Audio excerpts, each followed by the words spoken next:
ആ എന്നാ നിങ്ങൾ ചെല്ല്.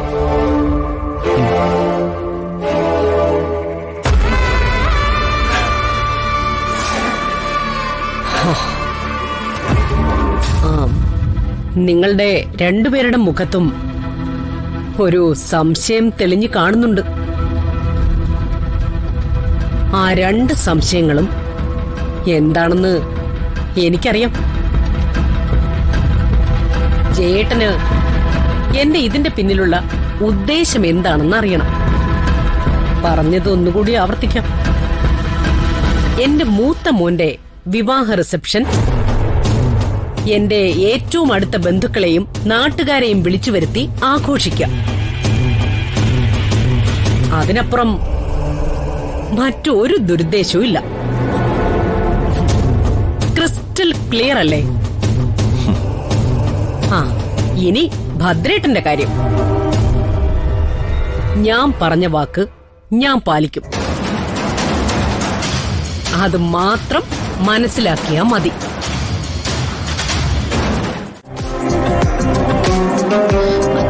അങ്ങനെ വിളിച്ച് ശീലിച്ചു പോയതുകൊണ്ടാ. ആ ദുശീലം മാറ്റണോന്നാ ഞാൻ പറയുന്നത്. നീ എന്തിനാ എന്റെ പിറകെ ഇങ്ങനെ നടക്കുന്നേ? മനസ്സിൽ ഒളിപ്പിക്കുന്നതെല്ലാം എല്ലാരോടും പറയാനോ? ഞാനൊരു കാര്യം പറയാൻ വേണ്ടി വന്നതാ. എന്താന്ന് വെച്ചാ വേഗം പറഞ്ഞു തൊളിച്ചിട്ട് പോവാൻ നോക്ക്. റിസപ്ഷന് അച്ഛനെ കൂടെ വിളിച്ചൂടെ? വേറൊന്നും കൊണ്ടല്ല, അച്ഛന്റെ വലിയ സ്വപ്നമായിരുന്നു ചേച്ചിയുടെ വിവാഹം. അച്ഛനെ വിളിച്ച് അനുഗ്രഹം വാങ്ങിച്ചൂടെ? അമ്മ ഇവിടെ തന്നെ ഉണ്ടല്ലോ. നീ ഏത് അച്ഛന്റെ അമ്മയുടെ കാര്യമായി പറയുന്നേ? എന്റെ അച്ഛനും അമ്മയൊക്കെ നേരത്തെ മരിച്ചു പോയതാ. ഞാനൊരു അനാഥ പെൺകുട്ടിയാണ്. അതിവിടെ എല്ലാവർക്കും അറിയുകയും ചെയ്യാം. നീയും അത് തന്നെ വിശ്വസിച്ചാ മതി. ഇനിയിപ്പോ നിനക്കത് വിശ്വസിക്കാൻ പ്രയാസമുള്ള കാര്യമാണെങ്കിൽ വായു അടച്ച് മിണ്ടാതെ നിന്നാ മതി. അങ്ങനെ പറഞ്ഞ രക്തബന്ധം അങ്ങനെ ഇല്ലാതാവോ? എത്ര വട്ടം ആവർത്തിച്ചു പറഞ്ഞാലും അച്ഛനും അമ്മയും ഞാനും ഒക്കെ എങ്ങനെ അന്യരാവും ചേച്ചിക്ക്? ഞങ്ങളാരും ഒരു തരത്തിലും ചേച്ചിയെ ശല്യപ്പെടുത്തുന്നില്ലല്ലോ. ശല്യം ആവുന്നുണ്ട് എനിക്ക് പലപ്പോഴും.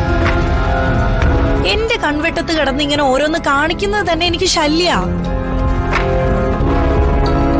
ഞാൻ മുൻപ് പറഞ്ഞത് ഒരിക്കൽ കൂടി ആവർത്തിക്കാം. എന്റെ കാര്യം ഞാൻ നോക്കിക്കൊള്ളാം. എനിക്കാരും വേണ്ട. ഇനിയെങ്കിലും അതെല്ലാരും മനസ്സിലാക്കുന്നതാ നല്ലത്. അല്ലെങ്കിൽ വല്ലാത്ത ബുദ്ധിമുട്ടാവും.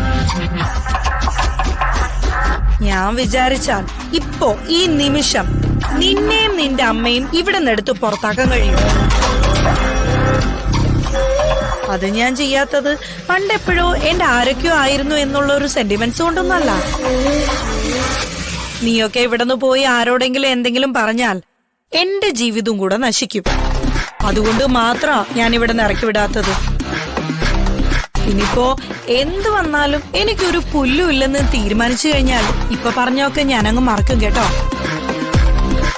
കഴുത്തിൽ പിടിച്ച് പുറത്തു കളയും ഞാൻ രണ്ടിനെയും.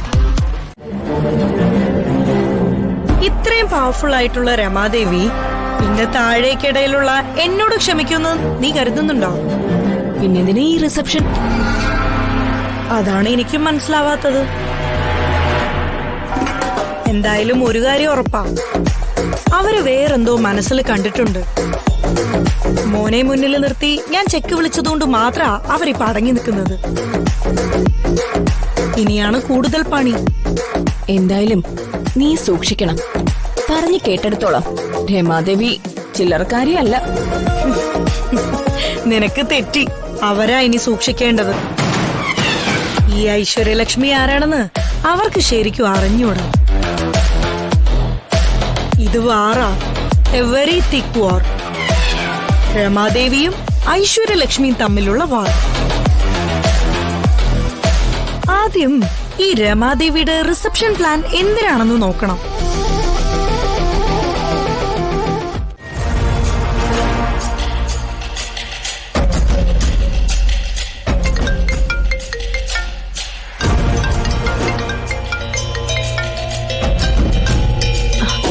ഹലോ, എന്തായി മോളെ, ആഘോഷമൊക്കെ തുടങ്ങിയോ? എല്ലാരും വന്നു തുടങ്ങി. എല്ലാവരും വന്നു പറഞ്ഞ? നിന്റെ തന്ത ശിവദാസനും വന്നിട്ടുണ്ടോ? എന്തേ അയാളെ വിളിച്ചില്ലേ? ഞാൻ വിളിച്ചിരുന്നു, പക്ഷെ കിട്ടിയില്ല. ഇനിയിപ്പോ അറിഞ്ഞു കേട്ട് വരുമോന്ന് അറിഞ്ഞൂടാ. വരാൻ സാധ്യതയുണ്ട്. ഒന്നുമില്ലെങ്കിലും മൂത്ത മകളുടെ വിവാഹമല്ലേ. ഹ, ഞാൻ എന്തായാലും അങ്ങോട്ട് വരുന്നുണ്ട്. ചിലപ്പോ ബിരിയാണി കൊടുത്താലോ? ആ, മോള് വെച്ചു, നമുക്ക് നേരില് കാണാം. അല്ല നരേന്ദ്രേട്ടാ,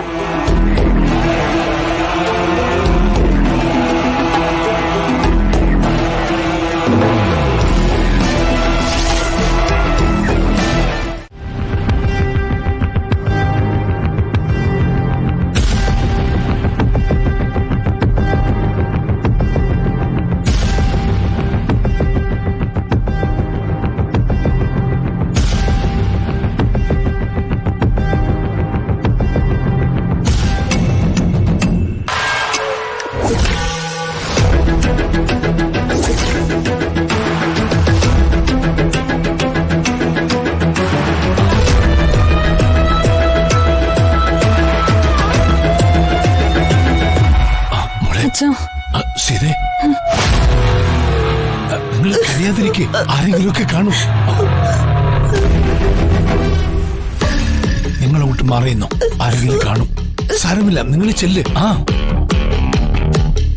ചെല്ല്, ഞാൻ വിളിച്ചോളാം. ശരി.